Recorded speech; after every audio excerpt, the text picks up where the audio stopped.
Have you ever tried to sleep off stress, only to wake up still exhausted, tense, or mentally foggy? If so, this video will help you. I often get asked this question: is sleep a good way to deal with stress? The answer is both yes and no. Let me explain why. Sleep is one of the brain's most powerful recovery tools, but chronic stress often needs more than sleep alone. In this video, I'll cover when sleep helps with stress, when it may not be enough, and what to do so your brain and nervous system can truly recover. First, sleep is a good way to deal with stress. When the stress is short-term and your body is able to enter real recovery overnight. After a demanding day, sleep gives the brain and body a chance to process, reset, and restore. Sleep supports emotional regulation, memory processing, problem solving, and cognitive clarity.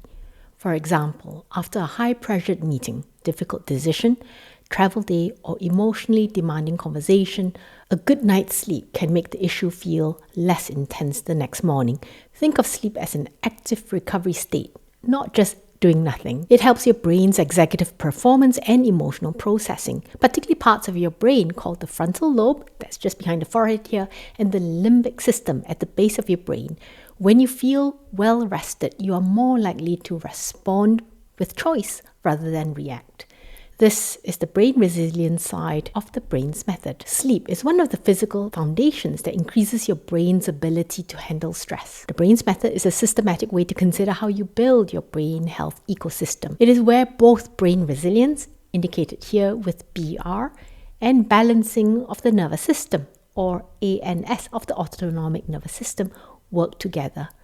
The I in brains represent you as the individual, and is the lens through all this is applied to you, individualized to you and your circumstances. Sleep is one of the principles that build brain resilience, but sleep also involves the autonomic nervous system, so both need attention. In other words, stress load leading to sleep for recovery leads to clearer thinking. Another way to think of stress and your brain is like a soup in a bowl.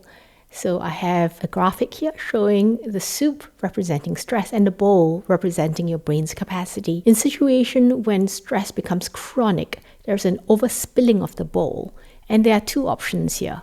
One is to reduce the amount of soup in the bowl, or second, to increase the size of the bowl. In other words, increasing your brain's capacity to handle stress. A question to ask yourself that may be helpful is this stress acute and time limited? Or has this become my normal operating state in a chronic stress state? If it is acute stress, prioritizing sleep may be one of the most effective first steps for your brain's recovery. I have a free resource, a sleep checklist, as a practical way to review your current sleep habits, whether they are supporting recovery.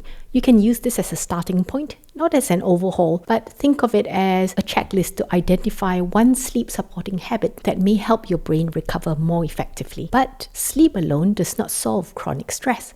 Stress helps reduce sleep, but if your nervous system is in a chronic stress state and stays activated all day into the night, sleep may not feel restorative. There is a difference between being physically asleep and feeling truly recovered. Have you had this wired but tired experience where your body is exhausted but your mind is still super busy? This keeps you at lighter levels of sleep and you may wake up feeling unrefreshed. This is because chronic stress can keep the body in a higher alert state, making it harder to fall asleep, stay asleep, or get good quality recovery. Here's an example. A busy professional closes their laptop at 10 p.m., gets into bed that their brain is still replaying the events of the day, the difficult email, family concerns, or tomorrow's decision. This scenario is to illustrate the key distinction that sleep is recovery, but it is not the same as nervous system regulation. Let me share with you my peak performance framework, where you need both your physical game and your mental game to be strong for your brain to be in peak performance and in flow. When one or the other is off, it can lead to feeling wired, tired, or even slow. The question for you is, are you running on adrenaline, depleted, or moving towards flow? And in fact, can you sustain flow? You could ask yourself this question the next morning when you wake up. Are you waking up feeling restored? Or are you waking up feeling as if you've been working all night? So if stress is chronic, the goal is not just to sleep more. It is to help the nervous system shift into a state where sleep can do its job. To do this, you want to pair sleep with a nervous system regulation practice. Here are 3 things that can help.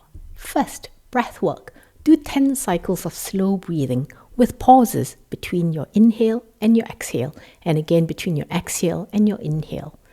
Over time, as you do this, see whether you're able to slow down both the inhale and the exhale, as well as the pauses in between. And next, see whether you can take longer to breathe out the same amount of air that you've breathed in. Second, do a 2-minute mental download in the evening, an hour or so before sleep. Put what you need to do down on paper so you can pick it up again the next day. Third, a mindful pause during the day, or more than one pause. This helps before stress accumulates into bedtime.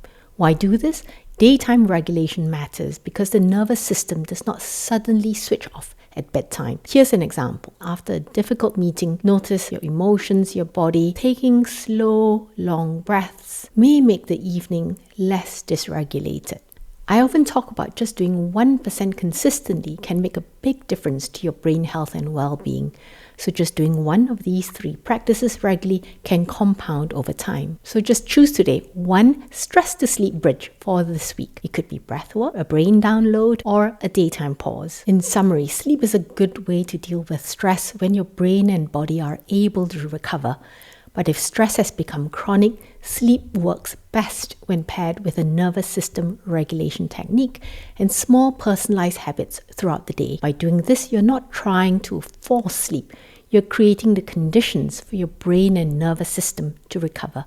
You're welcome to download my free resource, the Sleep Checklist, at sleepdownload.com as a simple starting point to identify one sleep supporting shift. The next video you want to watch is on how to sleep when stressed for practical bedtime steps, or how does getting enough sleep reduce stress, or one of the other videos on my YouTube playlist that I will add somewhere on this screen and on the description below for more free resources on stress and sleep.